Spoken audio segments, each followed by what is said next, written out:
पढ़े लिखे तालिब इल्म, तालिबात और दीगर पढ़े लिखे लोग मंशियात फरोशों का एक बहुत बड़ा ग्रुप चला रहे हैं। लेकिन इसी ग्रुप की एक पिंकी नामी खातून मंशियात फरोशी करती हुई नजर आती हैं। पिंकी के पास जो भी ड्रग आती है ये मुख्तलिफ जगहों से आती है, बल्कि एक मुल्क जो अफगानिस्तान आपके करीब इसका बॉर्डर लगता है, कुछ माल इसको वहाँ से भी कराची पहुँचता है। कि जो इंस्टीट्यूट है हमारे बड़े टॉप के, जिनके मैं आपको नाम भी बताऊंगा, आप सुनकर हैरान हो जाएंगे कि इतनी बड़े बड़े यूनिवर्सिटीज़ में ये ग्रुप इतनी आसानी से जो है वो जहर पिला रहा है। 31-32 साल की खातून इतनी ताकतवर हो गई कि इस्लामाबाद, लाहौर, कराची में मंशियात का इतना बड़ा ग्रुप चला रही है। उसकी पहचान क्या है? अगर पहचान करनी है कि यार ये पिंकी का माल कौन सा है, तो बाकायदा पिंकी के माल पे पिंकी इम्बोज होता है, उस पे स्टैम्प लगी हुई होती है। पिंकी एक ब्रांड है। ग्रुप ऑपरेट किस तरह करता है?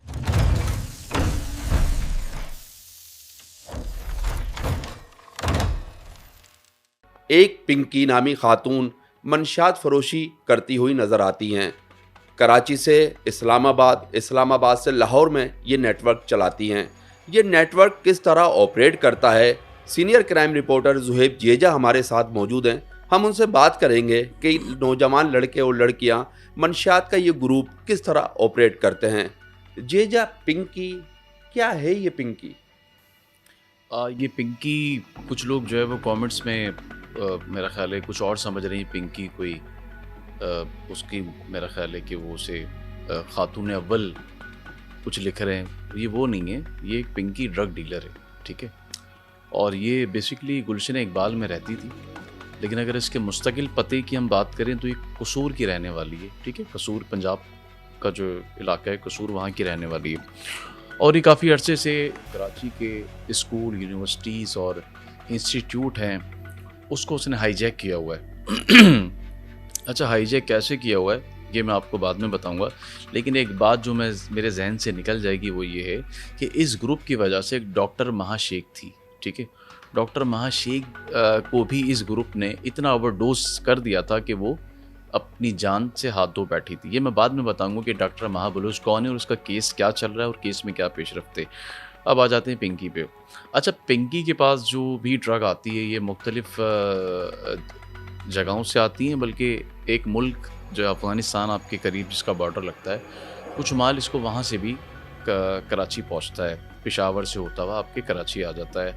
अब इसमें ट्रांसपोर्ट का इस्तेमाल होता है, ज़ाहिर है कि ख़वातीन के ग्रुप्स बने हुए हैं, मुख्तलिफ टोलियाँ बनी हुई हैं जिसमें ख़वातीन इस्तेमाल होती हैं, जिसमें शीरी जिना कॉलोनी और ओल्ड सिटी एरिया, जौहर, इस यहाँ की जो है वो नौजवान लड़कियाँ हैं जो इस ग्रुप के साथ जो है वो मिलकर पूरे कराची में, और बिलखुसूस बार बार मैं कह रहा हूँ कि जो इंस्टीट्यूट है हमारे बड़े टॉप के, जिनके मैं आपको नाम भी बताऊँगा, आप सुनकर हैरान हो जाएंगे कि इतने बड़े बड़े यूनिवर्सिटीज़ में ये ग्रुप इतनी आसानी से जो है वो जहर पिला रहा है ख़वातीन को, स्टूडेंट्स को, कम उम्र नौजवानों को, कम सुन नौजवानों को, और गेस्ट हाउसेस में इसका जो सप्लाई है वहाँ तक भी जा रही है।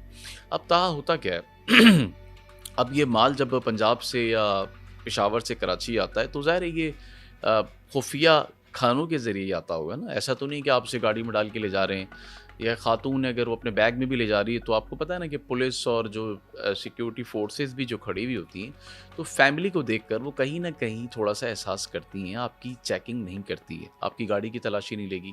हाँ, ये है कि आपको कहेंगे आपके शीशे नीचे उतार दें। वो आपको याद होगा कि जैसे एयरपोर्ट हमला हुआ, उसके अंदर जिस तरह वो बलूचिस्तान से कराची का सफ़र खातून के साथ करता था, तो खातून का ही उसने जो है फ़ायदा उठाते हुए इदारों ने, जो हमारी पुलिस थी, जो दीगर एजेंसीज भी खड़ी हुई थी, तो उनका इस तरफ ध्यान नहीं जाता था। लेकिन उसने किस तरह का ये हरबा इस्तेमाल किया था, तो ठीक इसी तरह से ये भी ख़वातीन का इस्तेमाल करके वहाँ से यहाँ तक पहुँचा देते हैं। अब वहाँ से यहाँ तक ख़वातीन ख़ुद तो लाती नहीं है। अब होता क्या है, इनके साथ ट्रांसपोर्ट माफिया है वो भी मिली हुई होती है, ज़ाहिर उनको भी इसकी आमदनी का हिस्सा जाता है, अच्छा मुआवजा मिल जाता है। गाड़ियाँ खाली जा रही होती हैं, इनके पैकेट लेके रख लेते हैं, वो कराची पहुंचती हैं गाड़ियाँ। अब जो इंटरोगेशन बनी थी, जो इनके कारिंदे पकड़े गए थे, जिसमें ख़वातीन भी थी, नौजवान लड़के भी जो गिरफ़्तार हुए थे, उन्होंने बताया कि हम अल मक्का कोच जो कराची में चलती है वो पंजाब में भी चल रही होती है, तो जब वहाँ से आती है तो गाड़ी की सीटें खाली होती हैं, तो हम उनको, ज़ाहिर है उनको नुकसान हो रहा होता है, तो हम उनको ये पार्सल दे देते हैं। उस पार्सल में कंडक्टर ड्राइवर दोनों मिले हुए होते हैं। अब ये तफ्तीश में नहीं पता चला कि जो मालिक है उसको इस बात का पता है। 31-32 साल की खातून इतनी ताकतवर हो गई कि इस्लामाबाद, लाहौर, कराची में मंशियात का इतना बड़ा ग्रुप चला रही है और आज तक पकड़ी नहीं गई। अब देखें ना, ये 31-32 साल की हैं और वो 28 साल का रमगान था। अब उसकी ताकत का भी तो तभी पता चला ना कि जब वो निकल कर सामने आया। तो हिडन छुपी हुई बहुत सारा इस तरह की माफियात हैं जो कराची में अपना सिस्टम चला रही हैं, अपना मुख्तलिफ सिस्टम चला रही हैं। कोई कॉल सेंटर का चला रहा है, कोई ड्रग का चला रहा है, कोई पिल्स का चला रहा है, कोई गेस्ट हाउसेस का चला रहा है। तो मुख्तलिफ सिस्टम तो चल ही रहा है ना। बुकीज़ एक बड़ी माफिया बनी हुई है, तो ये भी इसी तरह से अपना सिस्टम जो है वो काफ़ी अर्से से चला रही है। अच्छा, इसका जो माल आता है ना तहा, वो उसकी पहचान क्या है? अगर पहचान करनी है कि यार ये पिंकी का माल कौन सा है, तो बाकायदा पिंकी के माल पे पिंकी इम्बोज होता है, उस पे लग्जरी मंशियात समझ स्टैंप लो। लगी हुई होती है उसके ब्रांड पे। मतलब आप ये कह सकते हैं कि पिंकी एक ब्रांड है पाकिस्तान में, और उसका माल कराची में एक ब्रांड के तौर पर ही बेचा जाता है। यानी कि स्टैंप उसका मार्क है, ये उसका निशान है। ये जब वो इंतखाबी निशान नहीं होते, तो ये इसका इंतखाबी निशान पिंकी है। ये इसका इंतखाबी निशान पिंकी है। तो ये इसको जाना इसीलिए फिर जाता ये है। ग्रुप ऑपरेट किस तरह करता है? कराची में ले लो, इस्लामाबाद में ले लो, लाहौर में ले लो। जो मेरी इन्फॉर्मेशन है वो ये है कि जो कम उम्र लड़के और लड़कियां हैं वो मंशियात के आदी भी हैं और वो मंशियात फ़रोख्त भी करते हैं इनके लिए। तो ये ग्रुप किस तरह ऑपरेट करता है? भाई, देखिए, पहले ये ग्रुप बनता किस तरह से? जो खाली दिमाग के लोग होते हैं या जो माशी तौर पे टूटे हुए होते हैं, लड़के लड़कियां, या जिनके घरों में काम करने वाला कोई नहीं होता, या फिर वो नौकरी के गर्ज से निकलती हैं, उनको धुतकारा जाता है, उनको नौकरी नहीं मिलती है, वो ही ऐसे लोगों के हाथ चढ़ती हैं। ऐसा नहीं होता कि ये बहुत इस्टेब्लिश घराने से हों, ये बहुत टूटे हुए लोग होते हैं। इनका जहन का जो एक हिस्सा है ना वो खाली होता है था, और फिर इनको फिर जो है ना इस तरफ रागिब किया जाता है, इस तरफ डाला जाता है। ये खुद से नहीं आते हैं। अब जैसे होता है ना, जैसे आप और मैं भी दोस्तों में बैठे होते हैं, 4 दोस्त हैं, वो सिगरेट पी रहे हैं, ज़रूरी तो नहीं कि मैं भी पीऊँ। अब वो कहीं ना कहीं मतलब आ जाती है ना, कि नहीं आती है। लेकिन अब अल्लाह के शुक्र है हम बचे हुए। अब हर आदमी तो नहीं बच सकता ना, जहन खाली है, कोई बात जहन में है नहीं, हर तरफ से जो है वो नेगेटिविटी आती है। अब वो लग गए इस लत के ऊपर। अब देखिए होता क्या है, अब टोलियाँ बनती कैसे? पहले एक लड़की 2 लड़की की टोली है, फिर 2 लड़कियां 3 लड़की की टोली है, फिर 3 लड़कियां और 4 लड़की की तो टोली है। अब इसी तरह टोलियां बन जाती हैं, यानी कि ग्रुप्स बन जाते हैं, जो कि पहले 2-3 2-3 2-3 2-3 होते हैं। फिर इस तरह से ये 2-3 ग्रुप जो है ना, ये 10, अगर उसको आप काउंट करें 10 के अंदर, तो ये 3 हो जाते हैं, मतलब 3 ग्रुप हो जाएंगे। 10 लोगों में 3 ग्रुप बन गए, ठीक है। अब जो 3 ग्रुप बन गए ना, अब ये 3 ग्रुप करते क्या हैं कि पहले इनको खुद आदत डलवाई जाती है कि खुद इसका इस्तेमाल करें, ठीक है, इस ड्रग का खुद इस्तेमाल करें। अब ये खुद ड्रग का इस्तेमाल करना शुरू कर देते हैं। अब जब ये मुकम्मल तौर पर इनके खून में ये चीज़ शामिल हो जाती है ना सही से, अब इनको ये पता होता है, जो इनके पीछे माइंडसेट है कि अब ये इससे आदी हो चुके हैं, अब ये आदी हो गए। अब इनको ये लगाया जाता है कि ठीक है, अब 2-3 का जो ग्रुप है ना, वो अब मज़ीद लड़कियों के ग्रुप में शामिल होता है, क्योंकि लड़की होती है तो यहाँ पे आपको पता है ना, कराची में एक अजीब निज़ाम है। लड़की हो तो 4 लोग भी बिठा लेते हैं, लड़की साथ बैठी हुई है, मतलब ड्रग कर रही है, नशा कर रही है, तो मतलब एक अलग चस्का है ना, ये भी मेरा ख्याल है। देखा होगा आपने, मुख्तलिफ जो लोग बैठे होते हैं वो मतलब कैफ़ेज़ में या वैसे ही, मतलब आजकल जो एक प्राइवेट प्लेसेस बने हुए हैं, तो वहाँ पे फिर ये जो है वो वहीं एंट्री हो जाती है इनकी। अब ठीक है, वो किसी और का माल इस्तेमाल करें, अब ज़ाहिर है लड़की कहेगी ना, वो पहले ट्राई होगा 1 बार, 2 बार, 3 बार, चौथी बार उसका माल बिकना शुरू हो जाएगा। अब ये 2-3 का ग्रुप 10 का हो गया। अब लगा लें कि इनका आपस में कनेक्शन नहीं है, जो माइंडसेट है उसने पीछे से कनेक्शन नहीं दिया हुआ कि मैंने तुम 3 को किस काम पे लगाया हुआ ग्रुप को, और बाकी जो 40 ग्रुप है उसको किस काम पे लगाया हुआ है। अब आप कैलकुलेट कर लें, अगर ये 10 के रेशो में, 10 की तादाद में 3 ग्रुप्स हैं, तो ये 3 ग्रुप्स 20-20 ग्रुप को अगर कैप्चर करते हैं, यानी कि 20-20 ग्रुप 20-20 लोगों को नशा पहुंचाते हैं, तो 3 ग्रुप यानी कि 60 लोगों को नशा पहुंचा रहे हैं। तो इसी तरह अगर 10 ग्रुप हैं या 30 ग्रुप हैं या 20 ग्रुप हैं या 50 ग्रुप हैं, पूरे कराची में ग्रुप हैं, तो आप कैलकुलेट कर लें। तो ज़ुएब, ये तालीमी इदारों को निशाना बनाते हैं या कराची के जो पोश इलाके हैं उनके लड़के लड़कियों को निशाना बनाते हैं? देखिए, तालीमी का तालीमी इदारे सारे जब इसको इन्वेस्टिगेट किया गया और इंफॉर्मेशन रिपोर्ट जनरेट हुई, तो फिर जो इंटेलिजेंस बेस जो स्पेशल ब्रांच की रिपोर्ट हुई थी, उससे मालूम हुआ कि जो कराची के टॉप 10 के जो कॉलेजेस हैं, स्कूल्स हैं, इंस्टीट्यूट हैं, वहाँ पर इसका जो गैंग है, जो ग्रुप है, वो ऑपरेट कर रहा है। ख़वातीन के ज़रिए भी कर रहा है, नौजवान लड़कों के ज़रिए भी कर रहा है, स्टूडेंट्स के ज़रिए भी कर रहा है। आप समझ रहे हैं ना? अब उसमें आप ये कहें कि यार कॉलेज क्या कर रहे हैं, यूनिवर्सिटीज़ क्या कर रही हैं, तो यूनिवर्सिटी के अंदर थोड़ी बिक रहा है, कॉलेज के अंदर नहीं, ये कॉलेज के बाहर की मैं आपको बात बता रहा हूँ। यानी कि पॉइंट्स बने हुए हैं, शायद आप उस इलाके से वाकिफ़ हैं, तो वो जैसे ही वो जो सर्विस रोड आपका जा रहा है, वहाँ पे जो सारे होटल्स बने हुए हैं, वहाँ पे भी गई। पिंकी कभी गिरफ्तार हुई है?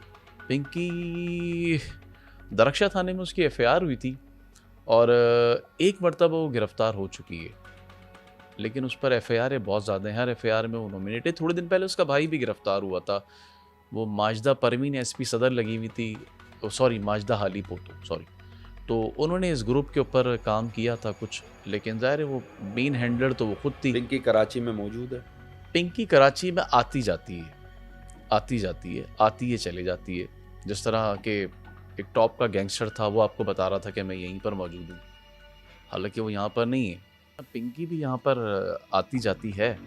अब बात ये पता कैसे चलेगा? फ़ोन नंबर्स के ज़रिए पता चलेगा। अब वो यहाँ पर हो तो आप उसका पता लगाएं ना। अब पहले गुलशन में रहती थी, अब वो यहाँ रहती ही नहीं है। यहाँ मैं अपने नाज़रीन को बताऊँ कि एक फैज़ी नाम का बड़ा मंशात फ़रोश स्पेशलाइज्ड इन्वेस्टिगेशन यूनिट ने गिरफ़्तार किया, जिसकी इंटेरोगेशन में ये रिपोर्ट सामने आई, ये बात सामने आई कि पिंकी नामी एक खातून है जो कि कराची, इस्लामाबाद, लाहौर में ऑनलाइन सिस्टम चलाती है मंशियात फ़रोशी का।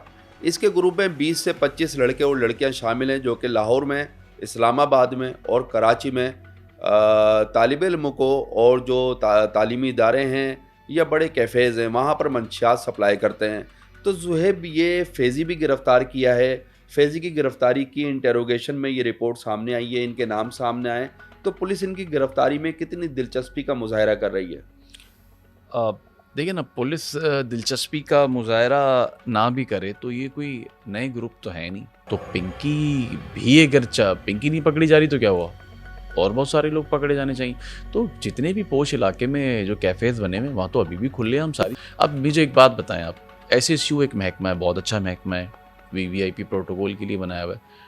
तो और आप बहुत अच्छा प्रोटोकॉल भी करते हैं आप, मतलब आपकी इस प्रोटोकॉल में कभी कोई खुदा न खास्ता कोई वाक़या भी नहीं हुआ। तो आप मतलब आपको वो यूनिट बनाना था ना, मतलब आपकी दिलचस्पी थी, तो आपने बनाया, बहुत अच्छे से बनाया, बहुत अच्छी आपने उनको अलाउंसेस भी देते हैं, तरबियत दी उनको, तनख्वाहें भी देते हैं। उनको देख के हमें भी खुशी फ़ख्र होती है कि यार ये भी हमारी पुलिस की एक कमांड है। तो मतलब कराची पुलिस को आप इस तरह नहीं बना सकते, सिंध पुलिस को आप इस तरह नहीं बना सकते। क्यों? उनको आप अलाउंसेस नहीं दे सकते, उनकी तनख्वाहों में इजाफा नहीं कर सकते, उनको आप पेट्रोल, ऑयल, उनके सूट के कपड़े, उनको जो मराते मिलनी चाहिए वो मराते उनके मेरी पास। तो इतलाती है जिन मुल्जिमान को गिरफ्तार किया है उनकी जो इन्वेस्टिगेशन का खर्चा होता है वो भी पुलिस अफसरान अपनी जेब से करते हैं, सरकार नहीं देती उनको। नहीं, सरकार देती है, ऐसा नहीं है, लेकिन पहले नहीं देती थी, अब सरकार केसेस पे देती है पैसे। अब सरकार जिनको पैसे देती है वो आगे पैसे नहीं देते। अब देखें ना, वो मेरा ख्याल है कि जो थाने बनने के लिए जो फ़ंड आया था, जो मुख्तलिफ जोन्स में गया था, तो क्या आपको लगता है कि वो मुख्तलिफ जोन तक पहुँच गया? पहले तो जो हमारे मुल्क में हमारी बदनामी हो रही है वो कम है क्या? जो हमारी नौजवान नस्ल तबाह हो रही है ये कम है क्या? मतलब मैं बाहर वाले को क्या देखूँ, उनके मुल्कों में तो ये चीज़ रजिस्टर्ड है, मतलब वहाँ तो बुरा ही नहीं माना जाता। ऐसा थोड़ी कि अमेरिका में नहीं है, वहाँ तो रजिस्टर्ड है ना। उनका क्या मसला है?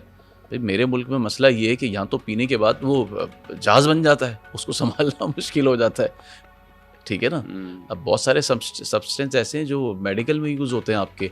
अब बताओ मेडिकल में यूज़ मतलब मेडिकल में अब आपको क्या क्या बताऊँ कि मेडिकल में यूज़ होने वाली चीज़ें भी आप उसको किसी और तरफ ले जाते हैं। अच्छा, ये नहीं है कि था कि आपके मुल्क में ये चीज़ है, बाहर तो रजिस्टर्ड है ये चीज़ें, लेकिन हमारे ये चीज़ें इसलिए नहीं है कि ज़ाहिर हमारे ये चीज़ें इस्लाम में भी नहीं। तो ये नशा आम हो गया है? अब मेरा तो ख्याल है आम हो गया है, आपको क्या लगता है आम नहीं हुआ क्या? देखिए नशे बहुत सारी किस्म के। अब ये बड़े मज़े की बात है। अब आप देखें कि आपको चाय खाने पे मैंने अक्सर देखा है कि मुझे चाय पसंद नहीं है। अच्छा, आपको भी वहीं चाय पसंद आती है जहाँ वो डोडा मिलाता है, ठीक है, चाय में जो डोडा मिलता है। अच्छा, पान वाला भी, जिसके पान ज़्यादा चलते हैं ना, तो आप ये सोचते होंगे कि यार इसी के पान क्यों चल रहे हैं, इतराफ़ में तो और भी पान है, वो भी लगा रहा है उंगली लगा के कोई ना कोई चीज़ चिपका रहा है आपको। तो सूरत हाल गंभीर होती जा रही है, बहुत परेशानी होती जा रही है पुलिस के लिए, दीगर कानून नाफिज करना। बॉर्डर है, बलूचिस्तान है, केपी के मंशियात तो वहीं से आती है, आ रही है, बिक रही है, भाई नौजवान मंशियात, पी रहे हैं। मंशियात आप आगे का आगा बिगड़ा हुआ है। आप मंशियात को ले रहे हैं इस तरह से कि मतलब देखें ना, आप तो मंशियात को मंशियात ले रहे हैं, जो मंशियात बेच रहा है वो तो उसको अपना कारोबार समझ के बेचता है, उसके बाद तो तो ये जरिया अच्छा कारोबार है, हैं, अच्छा कारोबार है। तो उसको और कुछ मिला नहीं, उसको शुरू से ये मिला तो वो ये कारोबार कर रहा है। अब बात ये 100 की चीज़ 1000 में बेचेगा। अब देखें ना, छालिया बीच में जब आ रही थी यहाँ से बलूचिस्तान से, तो 700 रुपये का रेट था, तो वहाँ से जब आप लेते थे तो यहाँ पहुँचते पहुँचते 1500 का था, तो डबल हो गया ना। तो मुनाफा बख्श कारोबार है। आप डबल समझते शाह नहीं था वो, डबल शाह वाला, मतलब पैसा तो अच्छा लगता है ना, किसको तो अच्छा नहीं सबको लगता? पैसा अच्छा लग रहा है। पैसा किसको अच्छा नहीं लगता, मुझे बताएं ना। 100 रुपये दें और 1000 रुपये का 900 का मुनाफा हो तो सबको अच्छा लगता और नौजवान नस्ल जो तबाह हो रही है। है। नौजवान नस्ल अपना खुद सोचे, यहाँ तो कोई किसी का थोड़ी सोच रहा है, कुछ नहीं सोच रहा यहाँ तो, मतलब कुछ पता ही नहीं है ना। देखिए ना, वही तो आपको बता रहा हूँ कि तब होना ये चाहिए था कि थाने भर जाने चाहिए थे, आपकी जेलें भर जानी चाहिए थी आपकी, लेकिन कुछ भी नहीं हुआ, कोई एहसास ही नहीं है। अब इस पर मैं कहूँगा कि जिस तरह वो सीएम साहब ने कहा ना कि यार आईजी साहब बहुत नरम दिल के इंसान हैं, यार मैं उनसे मतलब अपील करूँगा कि यार अपना दिल सख्त कर ले यार, कम से कम मंशियात पे कर ले, कंट्रोल कर लो, खाली इसको कंट्रोल तो कर लो, मतलब इसको फैलने से बचा लो। ये सबके घरों में जाएगी ये, मतलब ये लग रहा है ना लोगों को कि मेरे घर में नहीं आएगी, ये जाएगी आपके घर में भी, मेरे घर में भी नहीं आएगी तो बाहर आ जाएगी, दस्तक देगी आपको, कहीं ना कहीं आपके इर्द गिर्द लोगों को, रिश्तेदारों को पकड़ लेगी, था छोड़ेगी थोड़ी। तो ज़ुएब, आईजी की तो कहीं ना कहीं संजीदगी नज़र आती है। एक बी कंपनी भी बनी है, फिर टास्क फोर्स भी बनाई है मंशियात के खिलाफ जो है सिंध पुलिस ने, लेकिन अगर नीचे की टीम काम नहीं करे तो ऊपर वाला लीडर क्या करे? नीचे की टीम काम नहीं करे तो फारिग कर दो नीचे की टीम को। तो आप तो LPC, ASI, PC, head constable और एसएचओ और सब इंस्पेक्टर, इंस्पेक्टर, फिर ये डीएसपी, सियासी सिफारिशें कौन आप भुगतेगा? तो ये तो आप लगने से पहले सोचते, जब आप लग रहे थे तो लगते हुए नहीं पता कि सियासी सिफारिशें तो आती हैं, कि उससे पहले वाले आईजीज को सियासी सिफारिशें नहीं आती होंगी, ये पहले हैं जिनको सियासी सिफारिश आती है। पहले भी तो लोगों ने काम किया है। आप सियासी सिफारिश से लगोगे तो आप सियासी सिफारिश की सुनोगे, या तो आप मेरिट पे लगो, आप मेरिट पे लगोगे तो आप किसी की नहीं सुनोगे। क्यों? आप पिछले जो आईजीज गुजरे हैं, क्या वो सुनते थे? ठीक है, सुनते थे, सुनने की बात सुनते थे, ज़ाहिर है कोई असम्बली में बैठा हुआ है कौमी या सूबाई, तो आपको उसकी बात तो सुननी पड़ेगी ना। आपको लगती है लेकिन जायज़ नाजायज़ भी तो आप कहीं ना कहीं देखोगे ना, नहीं देखोगे। तो इसी तरह जब कोई भी आईजी लगता है, मैं कहता हूँ सिर्फ इससे यही नहीं, कोई भी लगे तो वो मेरिट पे लगे। मेरिट पे लगने वाला आदमी जो है वो अपनी बात मनवाएगा, दूसरे की बात थोड़ी सुनेगा। अब क्या सीएम साहब ये बताएंगे कि आईजी को किस तरह काम करना है, या आईजी को खुद पता होना चाहिए मुझे किस तरह काम इस मामले में संजीदा है? वो अपना आदमी लगाने के लिए संजीदा होती है तो लगा लेती है, अपने मामलात में संजीदा है। उनकी जगह को आप छेड़छाड़ ना करें जो उनकी जगह है। तो जी बिल्कुल, मंशियात के मामले में सिंध हुकूमत की संजीदगी कितनी है तो आने वाला वक्त बताएगा। जब तक के लिए मुझे इजाज़त दीजिए, खुदा हाफिज़।